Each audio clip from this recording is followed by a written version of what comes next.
Dengan tertangkapnya Akil Mukhtar ini, apakah memang ada juga mafia hukum di lembaga Mahkamah Konstitusi ini? Chairil Tansil akan membahasnya dengan sejumlah narasumber, diantaranya mantan Ketua MK Mahfud MD dan juga yang pernah melaporkan salah satu hakim MK, Refli Harun. Silakan Chairil.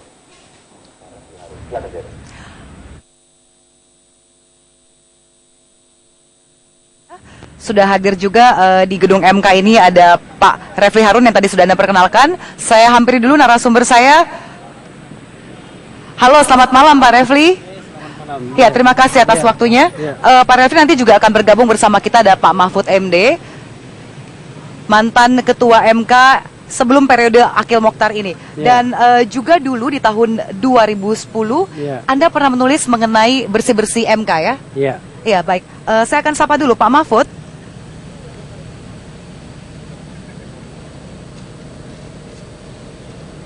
Ya, sambil kita tetap menghubungi Pak Mahfud untuk bergabung dalam dialog ini, saya akan ke Pak Refli dulu.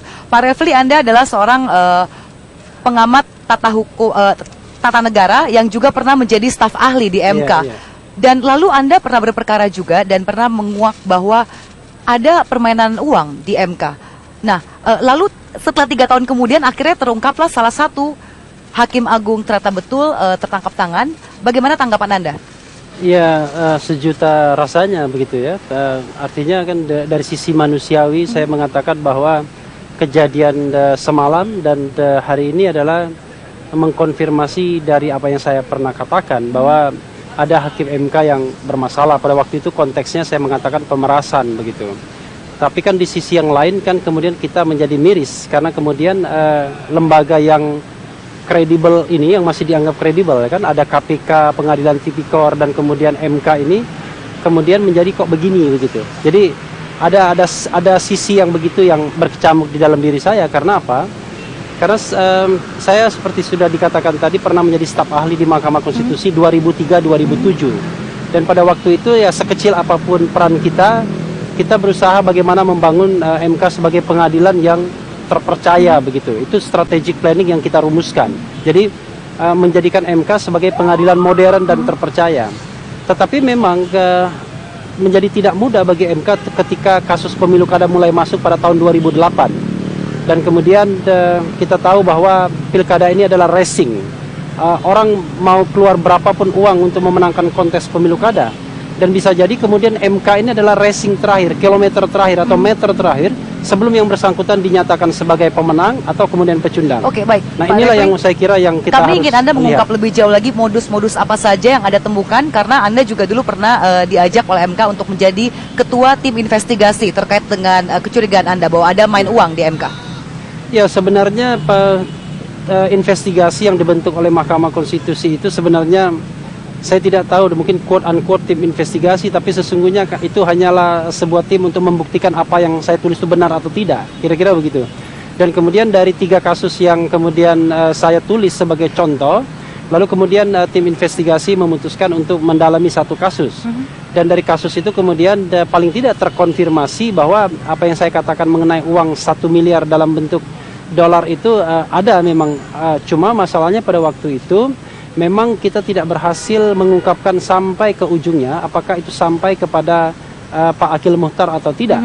Karena memang keterbatasan kita, dan saya kira semua orang tahu bahwa sebuah tim investigasi seperti itu memang ada keterbatasan karena tidak memiliki kewenangan dan lain sebagainya. Oke, pada saat itu maksud Anda uang 1 miliar itu yang sedianya akan diberikan oleh Bupati Simalungun ya? Iya. Oke. Iya. Untuk kemudian dan untuk Akil Mukhtar karena pemerasan yang dilakukan oleh yang bersangkutan. Tetapi sekali lagi begini, dalam forum seperti ini kan saya kira tidak pantas juga kalau saya kemudian tiba-tiba merasa bagaimana ya kan terhadap fenomena yang didapatkan hari ini. Kita harus menghargai tetap azas praduga tak bersalah gitu ya.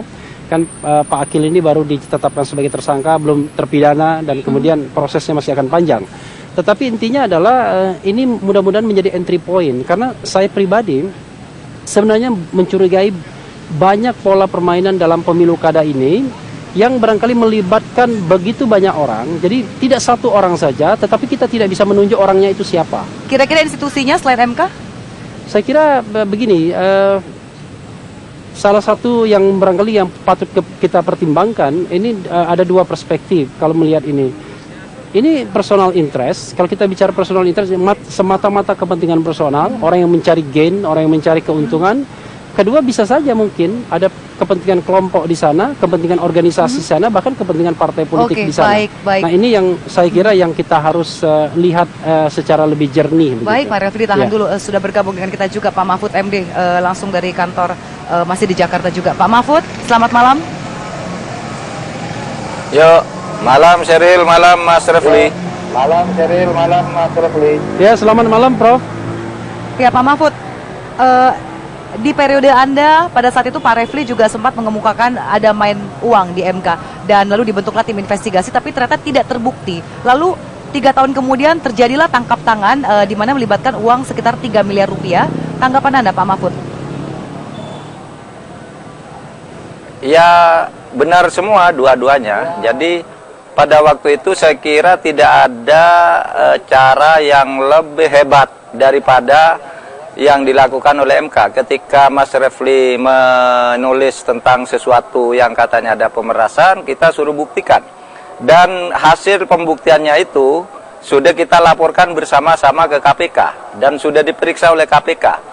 Apakah ada cara yang lebih baik dari itu? Menyerahkan ke KPK sesudah diminta dulu bukti awalnya.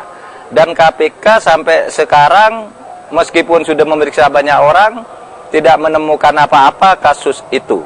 Nah, yang sekarang ini kasus yang berbeda karena kasus ini kan pemilu kada tanggal 9 September. Baru 2 minggu atau 3 minggu yang lalu. Sehingga